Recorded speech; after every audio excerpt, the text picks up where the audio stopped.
Last video में मैंने आपको बताया था कि एक स्टैंडर्ड तरीके से इंसर्ट अपडेट ऑपरेशन कैसे परफॉर्म करें। आज की इस वीडियो में मैं आपको बताऊंगा कि स्टोर प्रोसीजर के थ्रू इंसर्ट अपडेट कैसे करेंगे। जो हम इंसर्ट अपडेट करते हैं स्टोर प्रोसीजर के थ्रू, ये बहुत फास्ट होता है और ये एक एडवांस तरीका है इंसर्ट अपडेट करने का। तो इसके लिए हम सबसे पहले क्या करेंगे, सबसे पहले हम एसक्यूएल सर्वर खोलेंगे, टाइप करेंगे एसक्यूएल,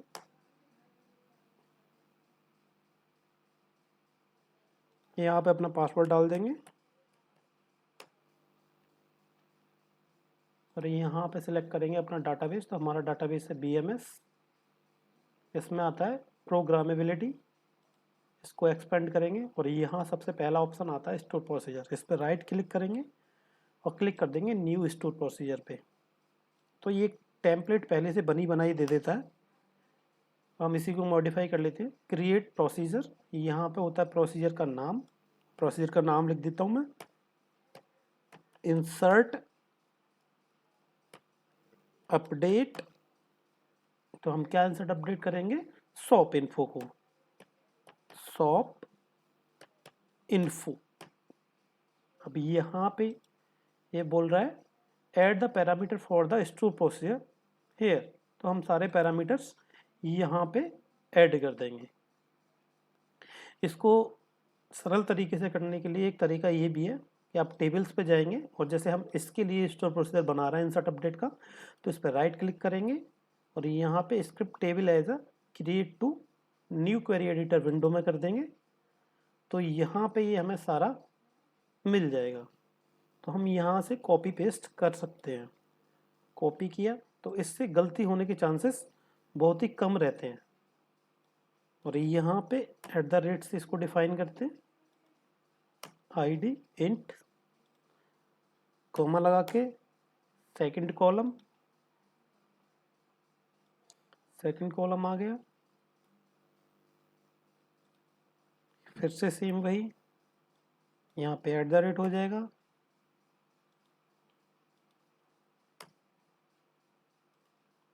कॉमा लगा के, उसके बाद third column name, contact number,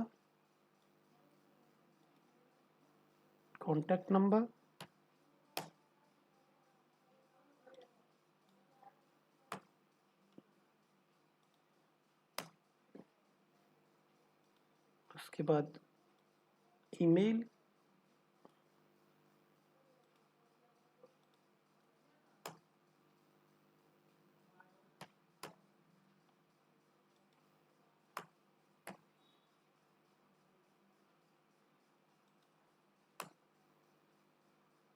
email के बाद में वेट GST,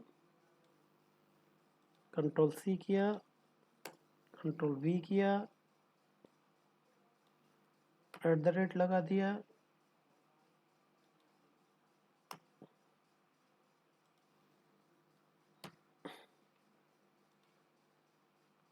पोस्ट कोड ले लिया, कॉपी किया, पेस्ट किया, कोमा,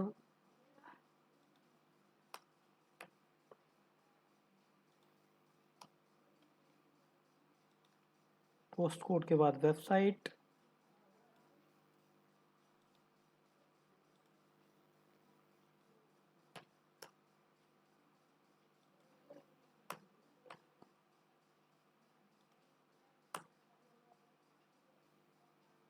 वेबसाइट के बाद एड्रेस,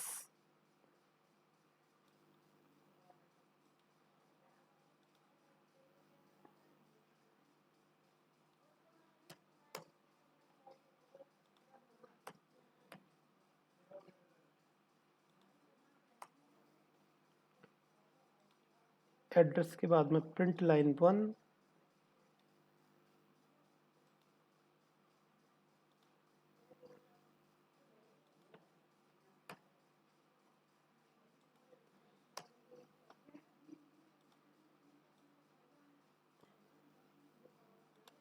इसको कॉपी कर लेते हैं, ये पेस्ट करते हैं, control we, control we, control we.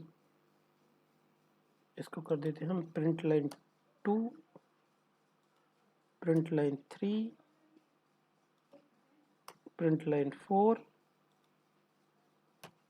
अभी लास्ट पैरामीटर रह गया OS।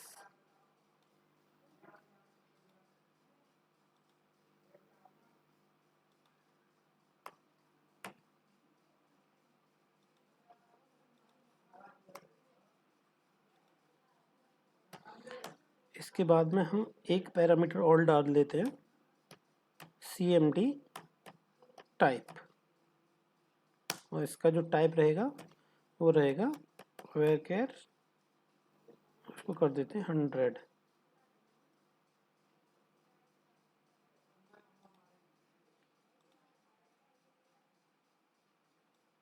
और इस सेक्शन को पूरे को हटा देते हैं और यहाँ पे लिखना है हमें अपनी इंसर्ट की क्वेरी। तो करना सब जगह सेम ही है जैसे हमने पहले किया था। जैसे यहाँ पे हमने इंसर्ट की क्वेरी लिखी थी, तो हम सेम क्वेरी वहाँ यहाँ पे SQL के अंदर लिखेंगे। तो चाहे तो हम इसे कॉपी भी कर सकते हैं। तो मैंने इसे कॉपी कर लिया, कंट्रोल C, और मैं जाता हूँ स्टोर प्रोसीजर के अंदर और यहाँ पे मैं कर देता हूँ इसको पेस्ट। यहाँ से एंटर मारता हूँ, इंसर्ट इनटू शॉप नेम। तो अभी हम इसको कैसे लिखेंगे, @ शॉप नेम, कोमा। एक्चुअली हम जब इस स्टोर प्रोसीजर को कॉल कराएंगे तो हम इन सभी के अंदर वैल्यू भेजेंगे। अब जब वैल्यू भेजेंगे तो शॉप नेम में शॉप नेम चला जाएगा, कॉन्टैक्ट नंबर में कॉन्टैक्ट नंबर चला जाएगा। मैं आपको दिखाऊंगा कि कैसे वैल्यू इसमें भेजेंगे, तो आपको समझ आ जाएगा, या टेंशन लेने की ज़रूरत नहीं है। कॉन्टैक्ट नंबर में @ कॉन्टैक्ट नंबर, मतलब कि ये सारा का सारा सेम ही रहेगा, बस सबके सामने @ आ जाएगा। मैंने सीधा कॉपी पेस्ट कर लिया और @ सबके सामने पेस्ट कर देता हूँ। @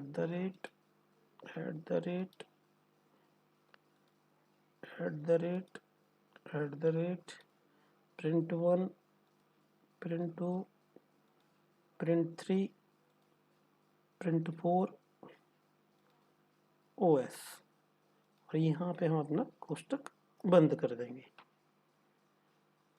और इससे पहले हम क्या करेंगे, यहाँ पे एक कंडीशन लगा देंगे, इफ अगर हमारा जो कमांड टाइप है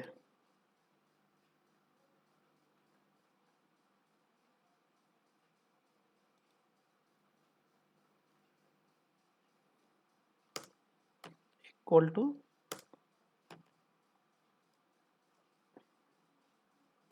तो क्या करिए,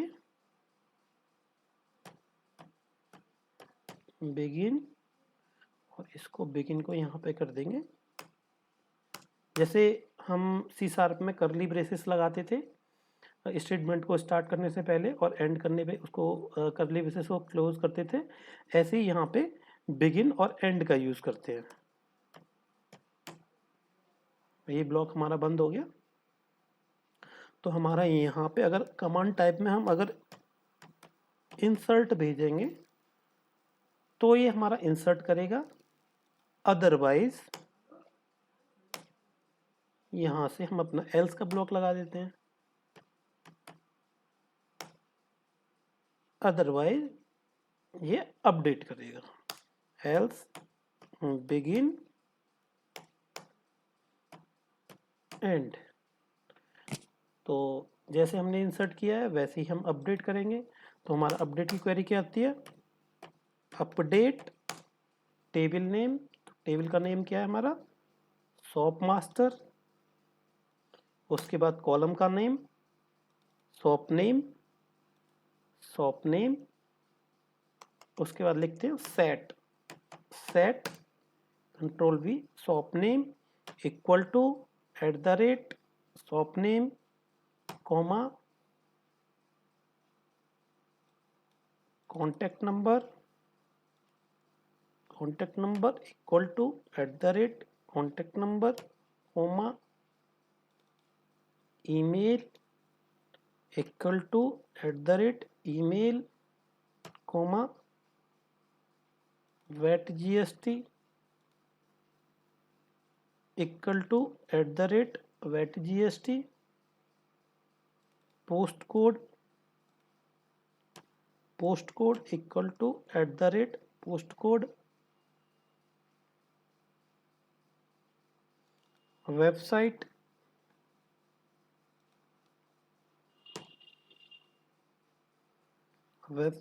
इक्वल टू वेबसाइट, उसके बाद आता है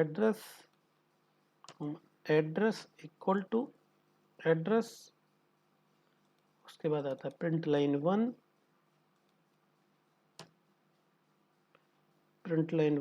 equal to @ print line 1 comma print line 2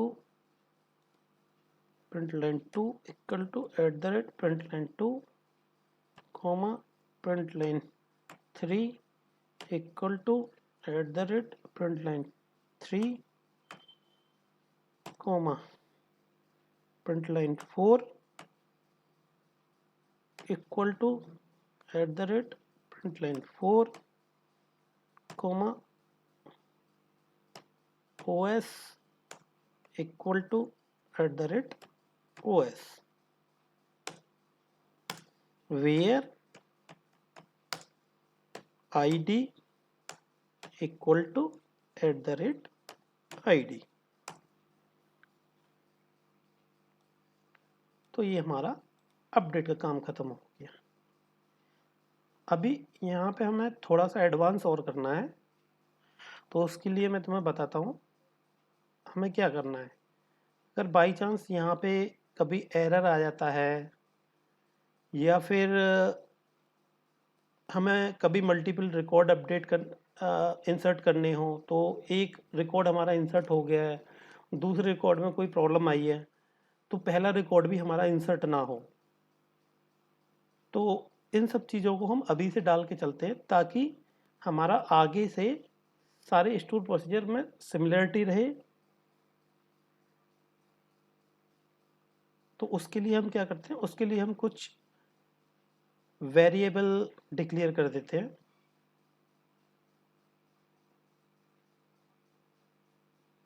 तो हम वेरिएबल डिक्लेयर करते हैं एज के बाद में।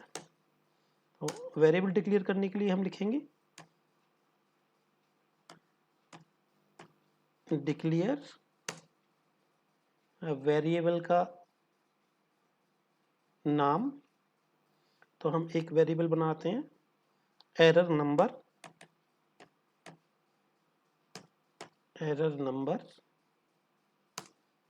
इसको इंटीजर टाइप का।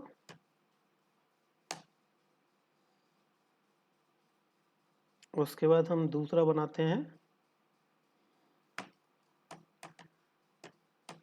एरर लाइन नंबर,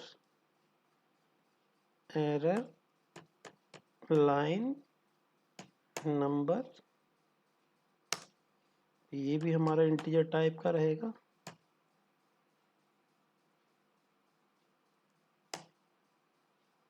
उसके बाद में एक बनाते हैं हम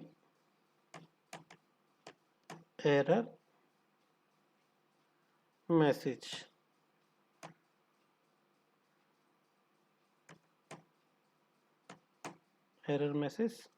ये हमारा वेरकर टाइप का रहेगा। वेरकर इसको कर देते हैं हम 250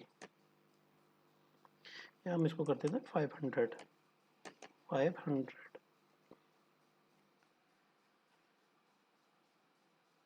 ये हो गया हमारा।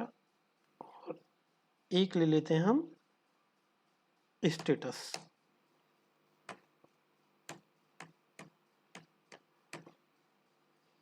इसको ले लेते हैं हम इंटीजर टाइप का। ये हमने 4 वेरिएबल यहाँ पर डिक्लेयर कर दिए।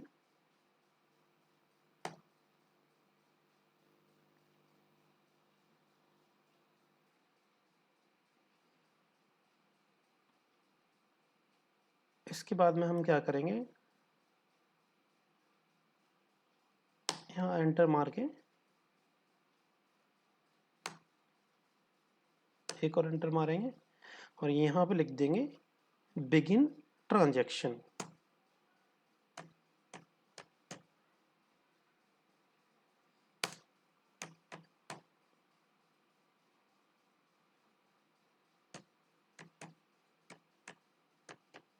बिगिन ट्रांजैक्शन ये क्या करता है, हमारा ट्रांजैक्शन को काउंट को ऑन कर देता है। ये सब कुछ एडवांस है थोड़ा, ये मैं बाद में बताऊंगा आपको, अभी बस आप सिंटैक्स देख लो।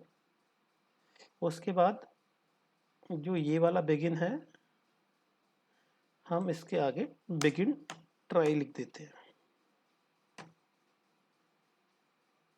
जैसे हम वहाँ पे ट्राई कैच लगाते हैं, जैसे हम सी शार्प में ट्राई कैच लगाते हैं, वैसे ही हम यहाँ पे ट्राई कैच लगा रहे हैं।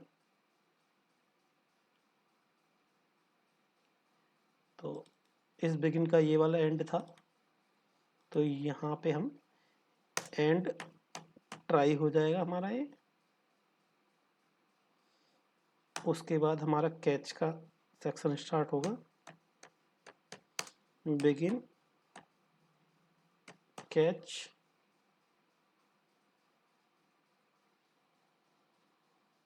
उसके बाद में यहाँ पे एंड कैच,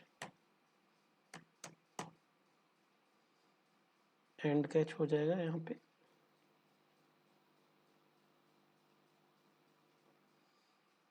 तो अगर इसमें कोई एरर आता है इंसर्ट करने में, तो ये जाएगा हमारा कैच के अंदर। कैच के अंदर जाएगा तो हम क्या करेंगे, इसमें हम लिखेंगे select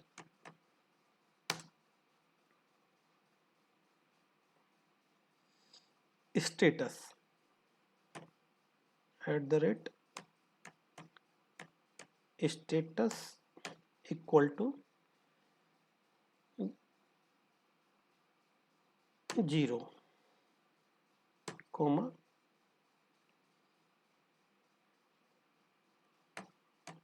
error number equal to ERROR underscore NUM number. ये एसक्यूएल का इनबिल्ट फंक्शन होता है जो एरर नंबर निकाल के देता है। उसके बाद error line @ error line number equal to ERROR underscore line. ये भी हमारा एसक्यूएल का इनबिल्ट फंक्शन होता है, ये हमें एरर की लाइन नंबर दे देता है। वैसे ही error message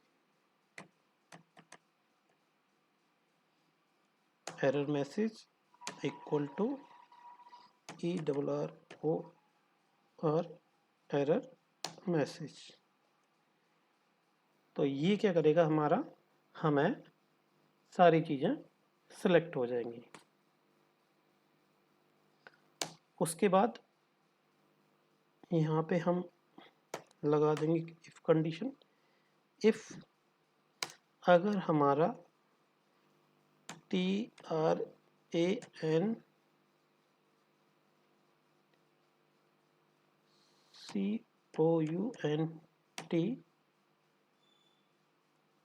greater, actually double @ होता है, @ ट्रान काउंट अगर ग्रेटर देन है 0 से, मतलब कि कोई इंसर्ट या अपडेट ऑपरेशन चल गया है एरर आने से पहले, तो ये क्या करेगा, रोल बैक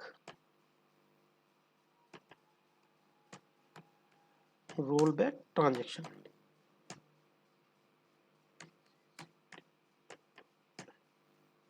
तो ये क्या करिएगा, ट्रांजैक्शन को रोल बैक कर देगा, मतलब जो इंसर्ट अपडेट ऑपरेशन हुआ है उसको हटा देगा।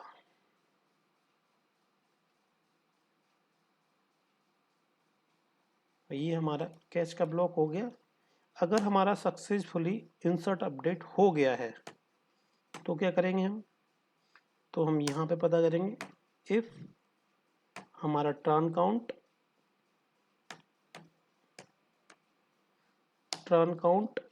अगर हमारा ग्रेटर देन है 0 से, तो भी क्या करेगा ये हमारा, ये कर देगा कमिट मतलब प्रोग्राम को फिनिश कर देगा, कमिट ट्रांजैक्शन।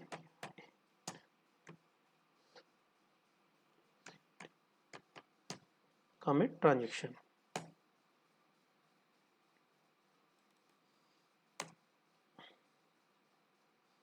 तो ये हमारा स्टोर प्रोसीजर बन गया है। यहाँ पे आप चाहें तो ऑथर का नाम डाल सकते हैं, जिस डेट में आपने क्रिएट किया है वो डाल सकते हैं। जैसे मैं डाल देता हूँ CHANDU। हमने कब क्रिएट कर रहे हैं इसको, हम इसको क्रिएट कर रहे हैं 13 जुलाई 24। डिस्क्रिप्शन ये हो गया हमारा for insert update shop info, और इसको हम कर देंगे एग्जीक्यूट। देखो ये एग्जीक्यूट हो गया है, और हम अब स्टोर प्रोसीजर के अंदर देखेंगे तो हमारा स्टोर प्रोसीजर ये आ गया है, मॉडिफाई। तो अब यहाँ पे देखेंगे ये हमारा स्टोर प्रोसीजर पहले से है। अब हम इस स्टोर प्रोसीजर को ये वैल्यू प्रोवाइड करा देंगे, तो यहाँ से वैल्यू मिलेंगी। जैसे ही इन पैरामीटर की वैल्यू मिलेगी वैसे ही यहाँ पे ये ऑपरेशन चल जाएगा। जैसे इंसर्ट में ये चलेगा, और यहाँ से जो वैल्यू हम इन पैरामीटर्स में भेजेंगे वो वैल्यू डाल के इंसर्ट कर देगा, और वैसे ही यहाँ पे अपडेट में अपडेट कमांड चल जाएगी। तो ये तो हमारा एसक्यूएल का काम ख़त्म हो गया। अब हम C# में काम करते हैं कि इस स्टोर प्रोसीजर को हम कॉल कैसे कराएंगे। तो इसके लिए हम चलेंगे अपने विजुअल स्टूडियो में, और यहाँ पे हम एक क्लास ऐड करेंगे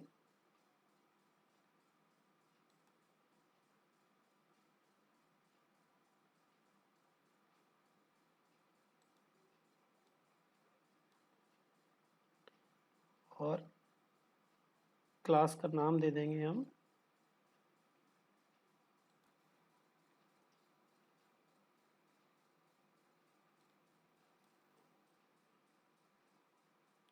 DAL, मतलब डाटा एक्सेस लेयर। तो ये क्या करेगी, हमेशा डाटाबेस के साथ में इंटरेक्ट करेगी। हम इसे ऐड कर देते हैं। वैसे ही हम एक क्लास और ऐड करेंगे, ऐड क्लास,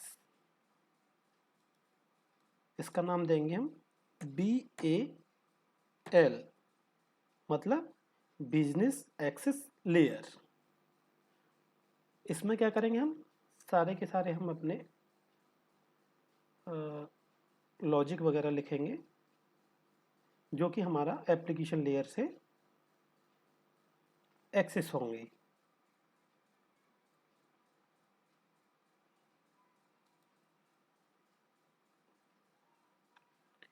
अब सबसे पहले डेल में चलते हैं।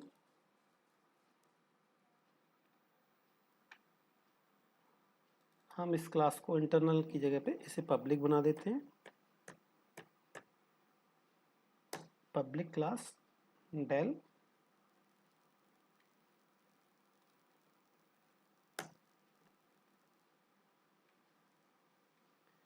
अब क्लास के बारे में तो आप लोग जानते ही होंगे, नहीं जानते होंगे तो मैं बता देता हूँ। तो हमारी क्लास होती क्या है, क्लास होती है हमारी collection of function and properties collection of functions बोलो या कलेक्शन ऑफ मेथड्स बोलो,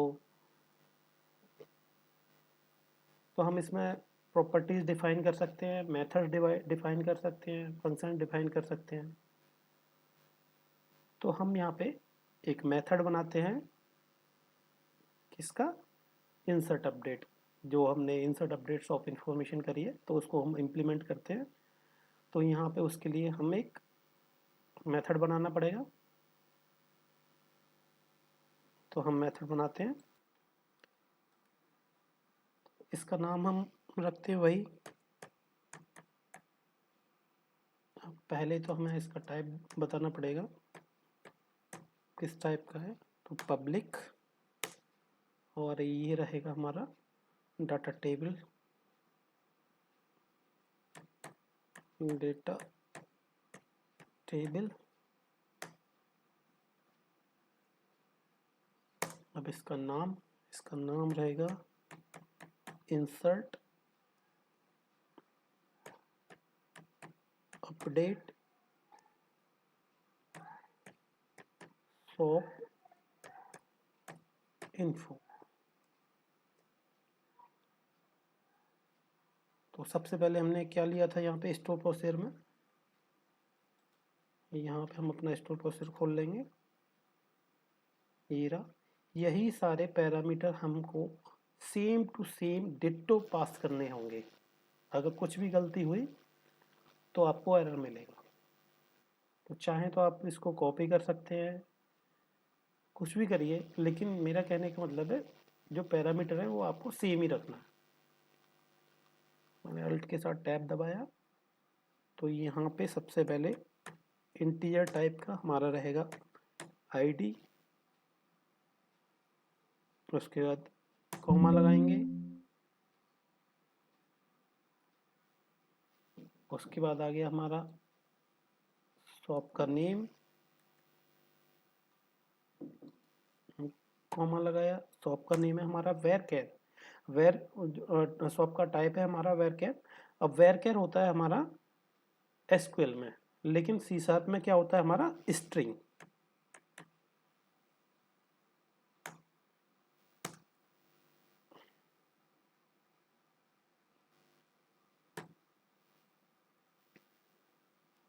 यहाँ पे एनवेर करता है, वहां पे होता है हमारा string.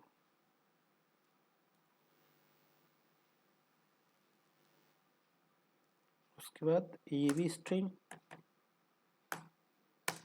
Contact number,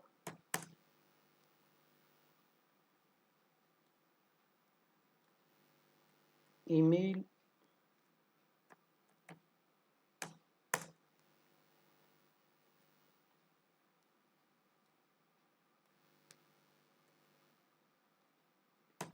wait GST भी स्ट्रिंग,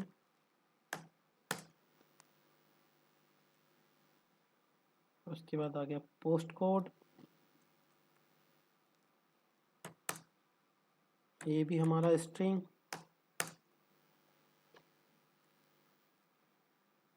अभी आ गया वेबसाइट,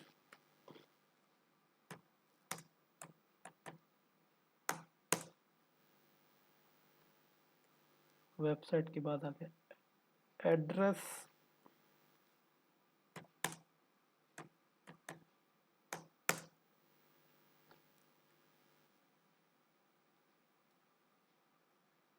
एड्रेस के बाद आ गया हमारा प्रिंट लाइन 1,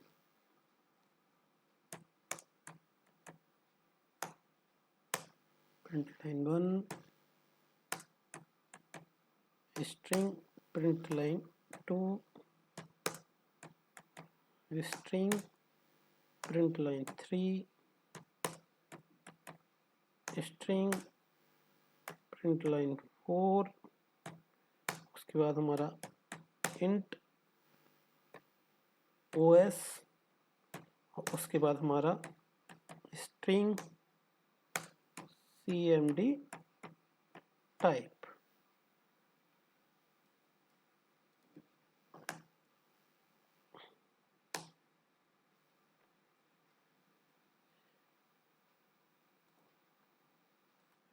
तो सबसे पहले इसका रिटर्न टाइप डाटा टेबल है, तो हम लेंगे एक data table dt equal to new data table.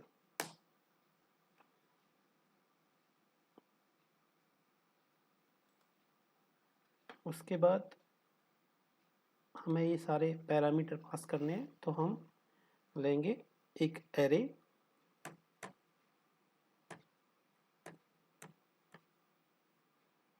SQL parameter,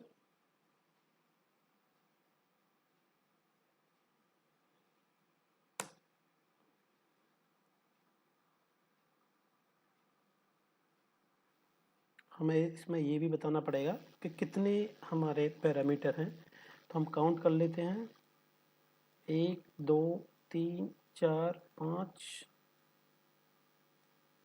6 7 8 9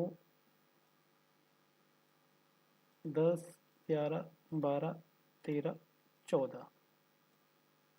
तो टोटल इसका जो साइज रहने वाला है वो 14 है।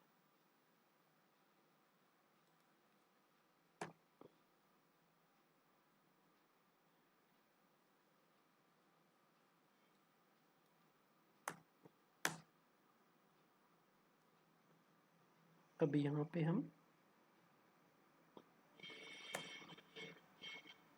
जो हमारा पहला पैरामीटर है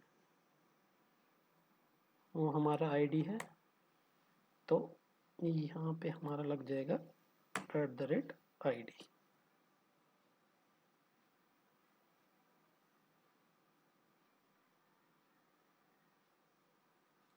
और इसका जो टाइप रहने वाला है वो रहेगा SQL DB type dot int.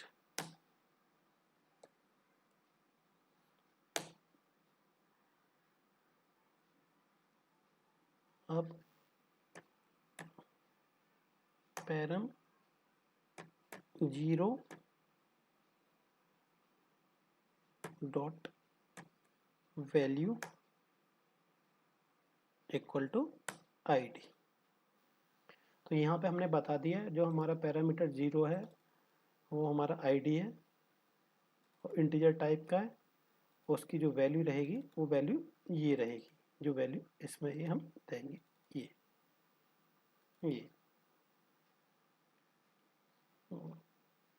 अभी ये एरर मार रहा है। अभी क्या, अगर हम यहाँ पे लिख देंगे रिटर्न dt तो एरर ख़त्म हो जाएगा। हो गया ना। तो अभी हमने एक पैरामीटर की वैल्यू दी है, वैसे ही हमें 14 की 14 पैरामीटर की वैल्यू देनी पड़ेगी। तो अभी हमने दिया है पहले पैरामीटर की, वैसे ही हम दूसरे पैरामीटर की वैल्यू देंगे। दूसरा पैरामीटर हमारा शॉप नेम, टैब दबाएंगे तो हमारा जो एसक्यूएल का डाटा टाइप है, इसका डाटा टाइप है nvarchar। तो ये हमारा nvarchar आ गया।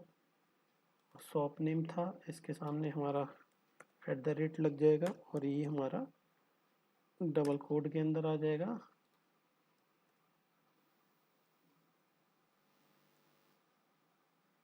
डबल कोड के अंदर आ जाएगा। अब इसकी वैल्यू देनी पड़ेगी, तो param one dot value equal to shop name. अब आ गया पैरम2, पैरामीटर 2। अब पैरामीटर 2 है तो पैरामीटर 2 हमारा क्या रहेगा, कॉन्टैक्ट नंबर कॉन्टैक्ट नंबर। उसके बाद इसका जो SQL DB टाइप रहेगा वो रहेगा हमारा varchar। और अगर भूल गए हैं तो हम यहाँ से देख भी सकते हैं कि हमारा कॉन्टैक्ट नंबर का हमारा varchar था। अब आते हैं इसकी वैल्यू पे, तो value equal to contact number. अब पैरामीटर 3 में हमारा ईमेल @email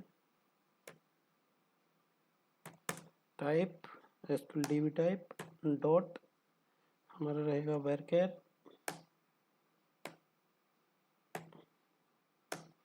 इसके बाद में इसकी वैल्यू ईमेल, उसके बाद पैरामीटर 4 @ ईमेल के बाद आ गया वेट जीएसटी। वेट जीएसटी का हमारा डेटा टाइप क्या है, वेट जीएसटी का varchar, तो comma db type dot varchar,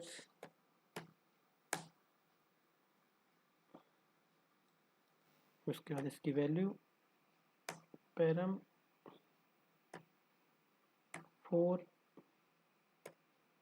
dot value equal to VAT GST, param 5 tab दबाएंगे @ वेट जीएसटी के बाद हमने क्या लिया था, पोस्ट कोड, तो यहाँ पे हम डाल देंगे post code comma db type dot varchar value equal to post code, tab दबा देंगे, डबल कोड के अंदर @ पोस्ट कोड के बाद में आया था हमारा वेबसाइट कॉमा डेटा टाइप, ये आ गया हमारा varchar, उसके बाद में वैल्यू वेबसाइट आ गई, उसके पैरामीटर 7 @ इसके बाद आएगा हमारा एड्रेस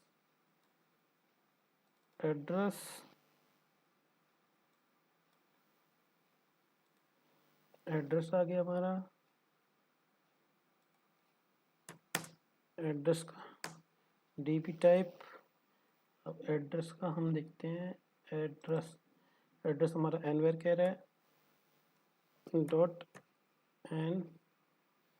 nvarchar, ये आ गया,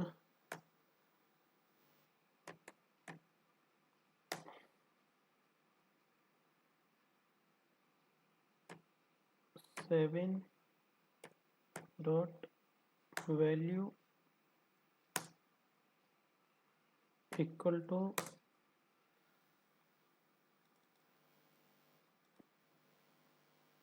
एड्रेस पैरम 8 @ println 1, इसका भी डाटा टाइप चेक कर लेते हैं, nvarchar comma data type dot nvarchar param 8 dot value equal to println 1। अब इसको कर लेते हैं हम कॉपी कर लिया, इसको कर दें पेस्ट, यानी कि println 2 println 3 println 4, इसको चेंज कर देते हैं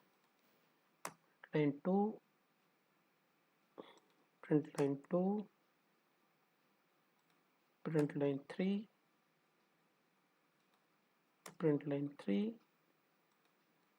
println 4 println 4। अब 8 के बाद ये हमारा था 9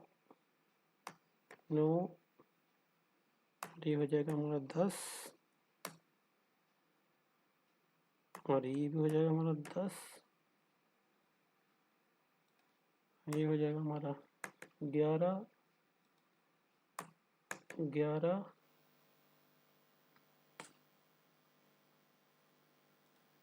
अब चलते हैं 12 पे, पैरम 12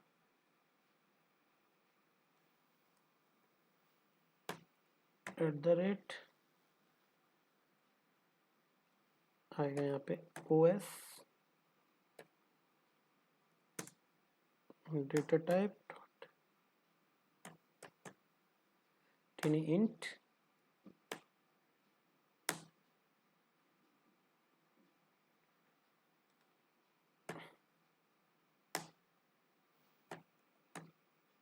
पैरामीटर 12 डॉट वैल्यू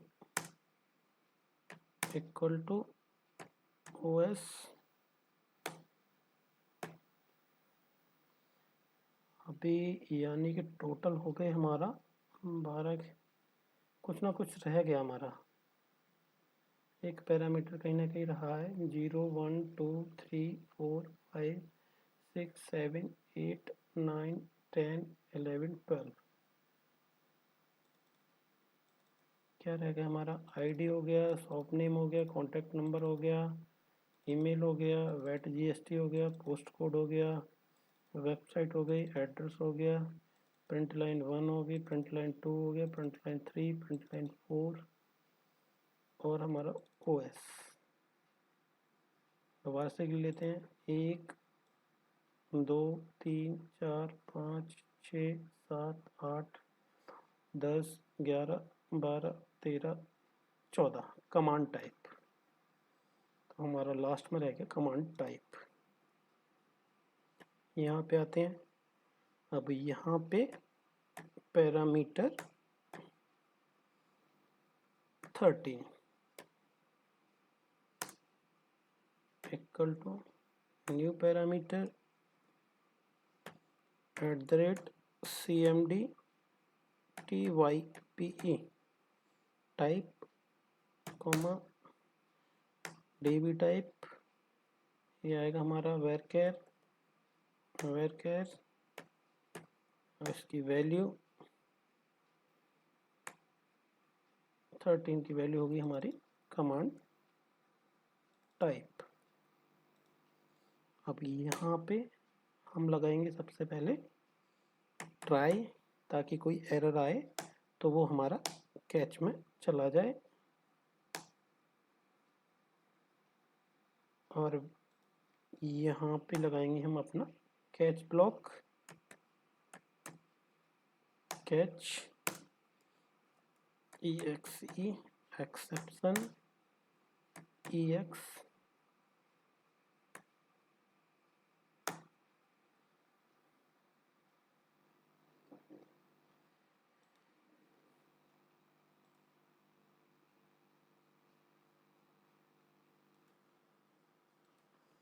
अब चलते हैं हम अपनी डाटाबेस क्लास में।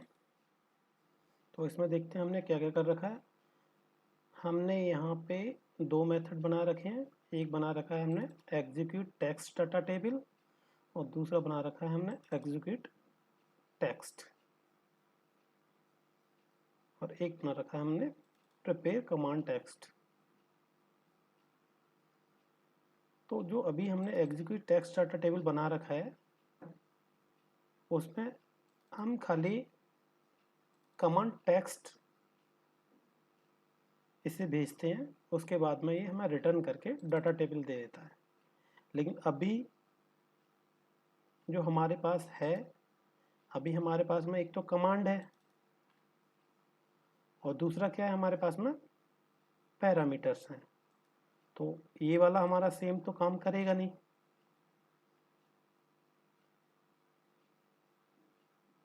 तो हम इसको कर लेते हैं कॉपी। कॉपी किया,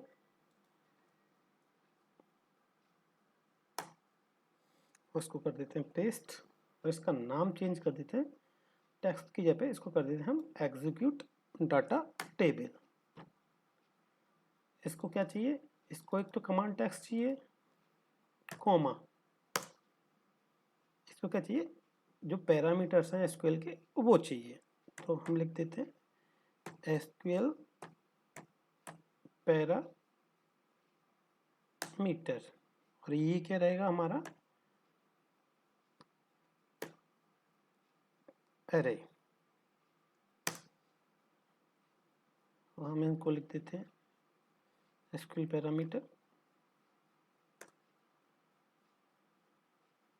अब सेम वही एसक्यूएल कमांड रहेगा,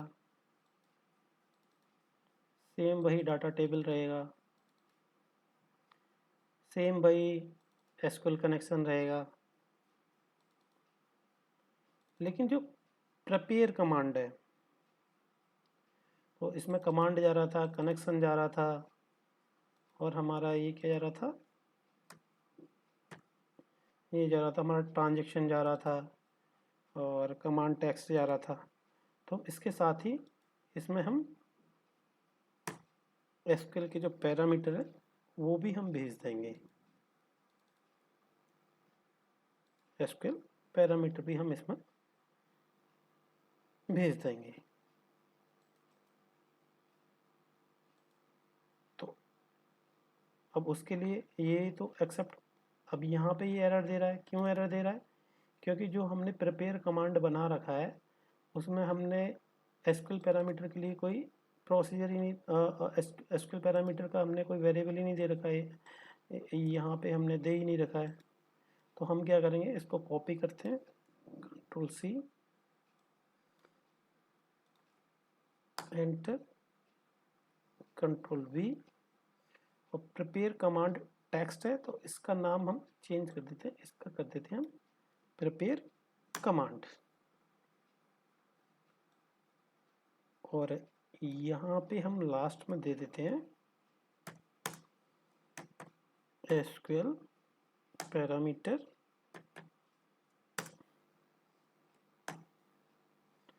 तो उसके बाद में बाकी सब कुछ सेम रहेगा। वही अगर कनेक्शन डॉट स्टेट अगर हमारा नॉट इक्वल टू ओपन तो कनेक्शन को ओपन कर देगा, कमांड डॉट कनेक्शन कौन दे देगा, कमांड डॉट कमांड टेक्स्ट दे देगा। यहाँ पे पता करेगा transaction not equal to null है तो ट्रांजेक्शन दे देगा। अब यहाँ पे थोड़ा चेंज हो जाएगा, यहाँ पे कमांड डॉट कमांड टाइप, ये हमारा चेंज हो जाएगा, कमांड टाइप इक्वल टू हो जाएगा हमारा command type dot store procedure.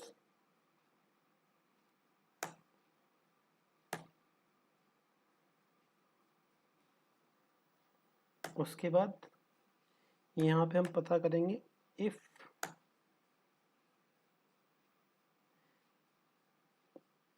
Parameter हमारे नॉट इक्वल टू नल, तो ये क्या करेगा, फॉर ईच चलाएगा एसक्यूएल पैरामीटर के ऊपर, और यहाँ पे क्या करेगा, कमांड पैरामीटर में सारे के सारे जो पैरामीटर आए उनको ऐड कर देगा।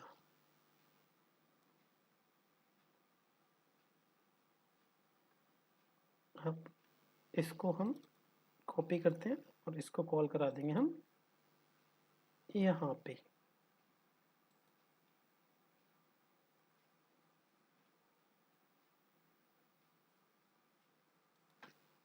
इसके बाद यहाँ पे कमांड डॉट कमांड टाइम ले लेते हैं, कमांड टाइम आउट, इसको कर देते हैं हम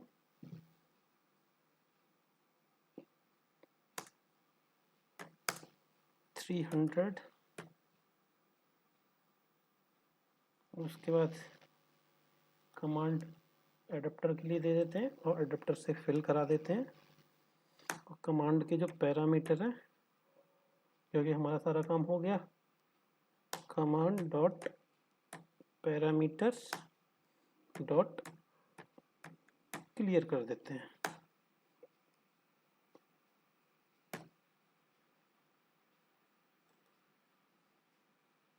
और अब इसको हम यूज कर लेंगे अपना डेल के अंदर।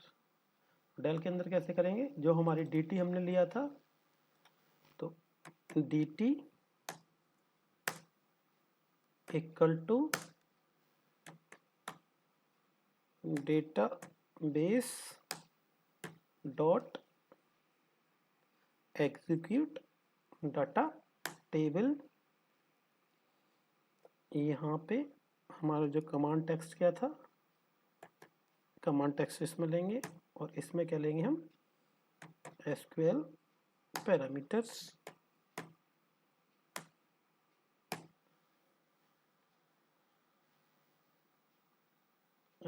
क्या नाम लिया था हमने, पैरम्स। और हमारा कमांड क्या रहेगी हमारी, कमांड का नाम है हमारा इंसर्ट अपडेट शॉप इन्फो।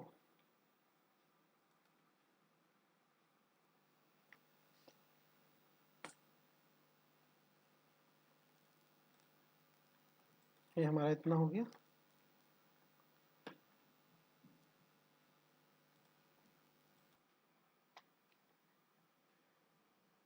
अब हम क्या करेंगे, ये जो नेम स्पेस है इसकी हमें ज़रूरत नहीं है, तो हम क्या करते हैं, इसको लाइन को हटा देते हैं और इसका जो कर्ली ब्रेसेस है एंड वाला इसको भी हटा देते हैं।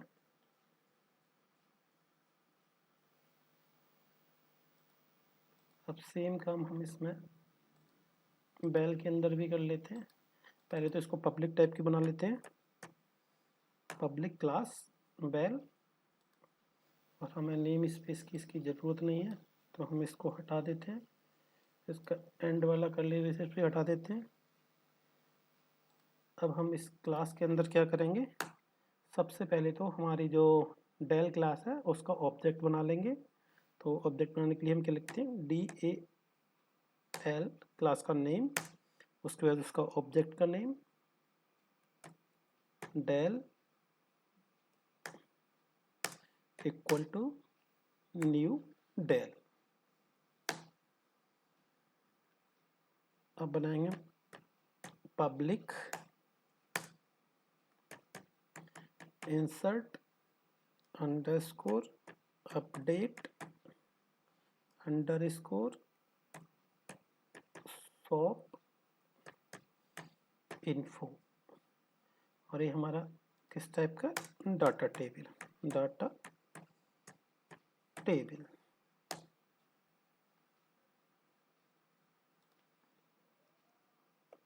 अब सेम टू सेम सारे पैरामीटर इसमें भी रहेंगे, तो हम कॉपी कर लेते हैं। कॉपी किए, सारे के सारे हमने इसमें डाल दिए, शिफ्ट के साथ एंड कंट्रोल V। और इसके बाद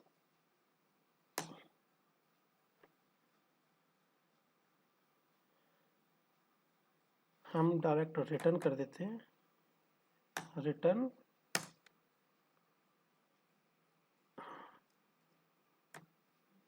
del dot insert update shop info. अब इसको क्या चाहिए, इसको ये सारे पैरामीटर चाहिए तो दे देते हैं ऊपर से, ID, शॉप नेम,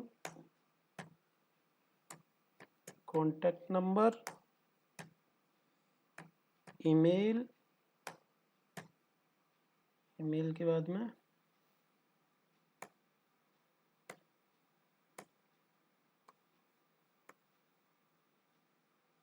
ओके, ये हमने सारा दे दिया।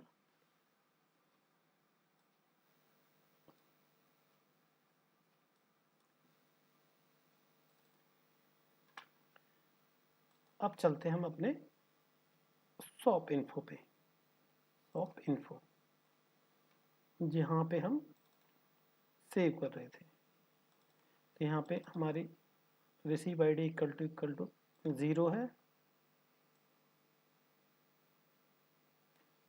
तो अब हमारा ये तरीका जो इंसर्ट करने का है वो हमारा चेंज हो जाएगा।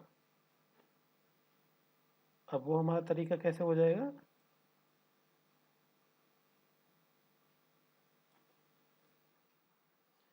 यहाँ पे हमें ऊपर सबसे पहले बेल का ऑब्जेक्ट बनाना पड़ेगा। तो हम बनाएंगे BAL BAL underscore BAL equal to new bell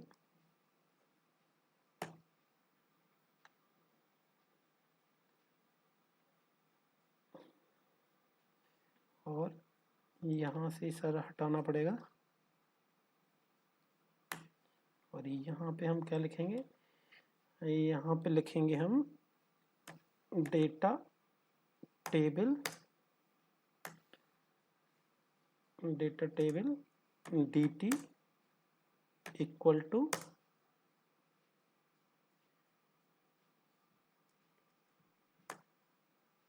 underscore BAL dot insert update shop info. अब इसको क्या चाहिए, आईडी, तो आईडी में भेज देते हैं हम receive ID comma shop name txt shop name dot text comma contact number txt contact number dot text comma txt vat dot text. इसके बाद में ये post code txt post code dot text comma, इसके बाद चाहिए website txt website dot text comma, उसके बाद चाहिए address txt address dot text comma, उसके बाद चाहिए print line 1 txt print line 1 dot text. इसको कॉपी कर लेता हूँ, कंट्रोल C कंट्रोल V, ये हो गया मेरा print line 2, control V print line 3, control V print line 4 comma OS में हमने भेजा था 0, OS में डाल दिया हमने 0। उसके बाद क्या रह गया, कमांड टाइप, कमांड टाइप में हम क्या डालेंगे, स्ट्रिंग में हमने डाला था इंसर्ट, तो हमने यहाँ पर डाल दिया इंसर्ट। अब देखते हैं,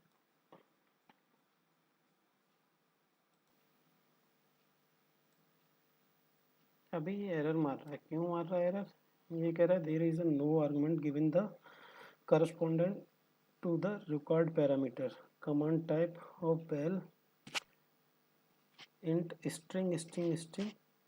सबसे पहले तो हम काउंट कर लेते हैं कि हमारे बराबर है कि नहीं पैरामीटर, हमने वहाँ पे काउंट किए थे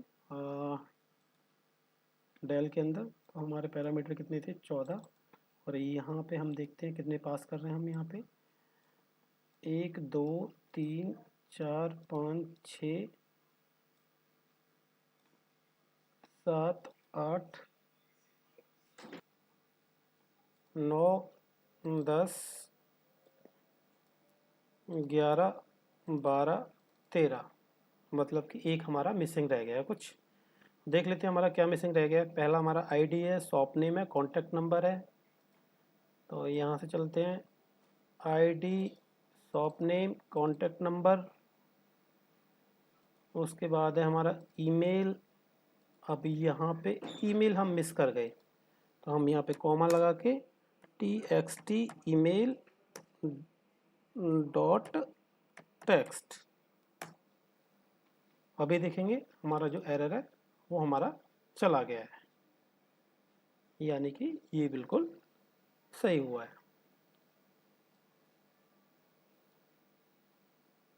अब इस लाइन को भी हटा देंगे। अब यहाँ पे हम पता करेंगे इफ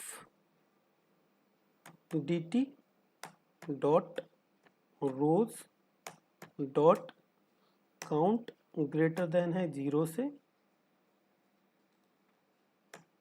तो हमारा इसके अंदर जाएगा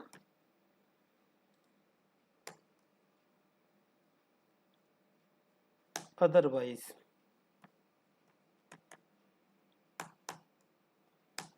क्या करेगा, ये मैसेज शो कर देगा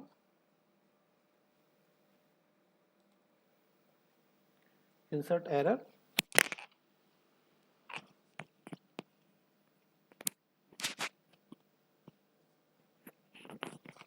अब यहाँ पे क्या करेंगे, तो हम चलते हैं एसक्यूएल के अंदर। ये जो हमारा ये स्टेटस है, क्योंकि हम क्या कर रहे हैं, यहाँ पे हमने इंसर्ट किया रिकॉर्ड या फिर हम अपडेट किया रिकॉर्ड, उसके बाद में हम अगर कुछ भी इसके अंदर गलती हुई तो ये हमारा कैच के अंदर चला जाएगा और यहाँ पे ये सारी चीज़ें दे देगा। और अगर कोई भी एरर नहीं हुआ तो इसके अंदर कुछ भी नहीं आएगा। जब इसके अंदर कुछ भी नहीं आएगा तो हमें पता ही नहीं चलेगा। तो इसके लिए हम क्या करेंगे, इसको कर लेते हैं कॉपी, और सबसे पहले इसमें हम डिफ़ॉल्ट वैल्यूज़ डाल देते हैं। कुछ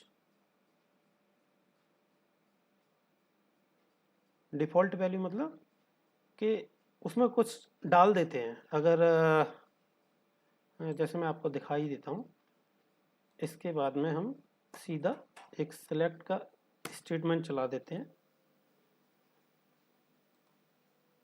ये तो अगर हमारा इंसर्ट या अपडेट सक्सेसफुली चलेगा तो हम इसमें 1 डाल देते हैं स्टेटस में, और एरर नंबर में हम डाल देते हैं 0, एरर लाइन में भी हम डाल देते हैं 0, और एरर मैसेज में डाल देते हैं हम ये मतलब सिंगल कोड। तो हमारा सिलेक्ट सबसे पहले ये हो जाएगा, मतलब इनके अंदर वैल्यू चली जाएंगी। अब क्या होगा, जब हमारा ये इंसर्ट का ऑपरेशन चल जाएगा, इंसर्ट सक्सेसफुली हो जाएगा, तो हम यहाँ पे एंटर देते हैं और यहाँ पे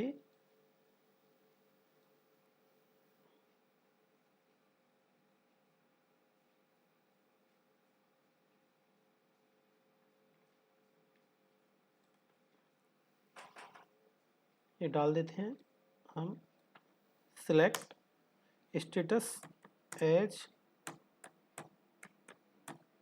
status error number as error number, error line number as error line number, error message as error message. और सेम लाइन इसको हम कॉपी करते हैं और इसको हम अपडेट के बाद डाल देते हैं। अब हम इसको एग्जीक्यूट करेंगे तो ये हमारा अपडेट हो गया है। तो यानी कि अब क्या करेगा, ये इंसर्ट के बाद में ये सिलेक्ट कमांड चलाएगा। तो अब हम कोड में चलते हैं। तो अगर ये हमारा इंसर्ट चलेगा तो इंसर्ट के बाद में वो 4 वैल्यू सिलेक्ट होके आएंगी। इसमें कौन सी 4 वैल्यू, हमारी ये वाली 4 वैल्यू, स्टेटस, एरर नंबर और error line number, error message. तो हम यहाँ पे पता करेंगे कि स्टेटस में आया क्या है। तो हम करेंगे dt डॉट रोज, रोज कौन सी, 0 डॉट, डॉट नहीं लगाते हैं यहाँ पे, कॉलम का नाम लिखते हैं सीधा, स्टेटस डॉट टू स्ट्रिंग। अगर आप स्ट्रिंग में कर रहे हैं तो इक्वल टू हमारा क्या आना चाहिए, 1 आना चाहिए, तो हमारा सक्सेसफुली इंसर्ट हो गया है, अदरवाइज कुछ ना कुछ एरर है। तो हम क्या करेंगे, यहाँ पे कॉलम का नाम भी चाहिए, STATUS स्टेटस आ गया। और यहाँ पे अगर कोई एरर आता है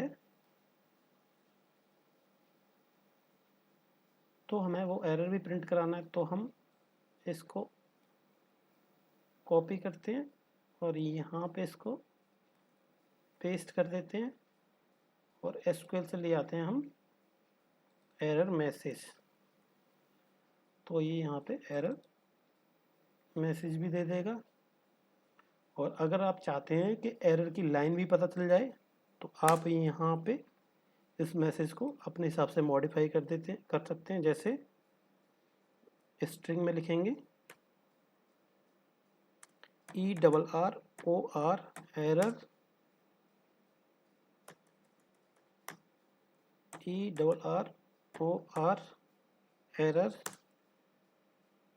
इन लाइन नंबर ये, इसके बाद प्लस करेंगे,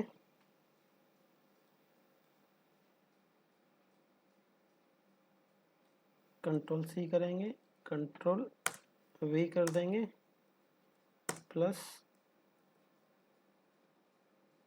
उसके बाद कोमा, यहाँ पे ERROR और यहाँ के बाद फिर से प्लस कर देंगे। तो जो हमारा एरर मैसेज है इसकी जगह पे हम क्या कर देंगे,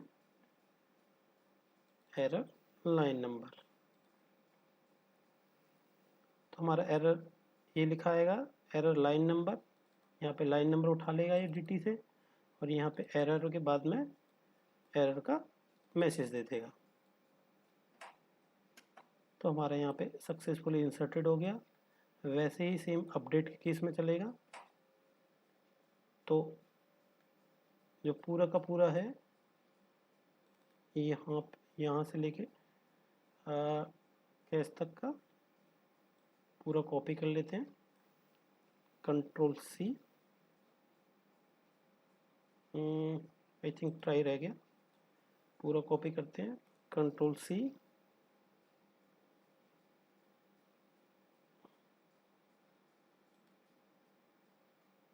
पूरा का पूरा यहाँ पे पेस्ट कर देते हैं और यहाँ पे इंसर्ट की जगह पे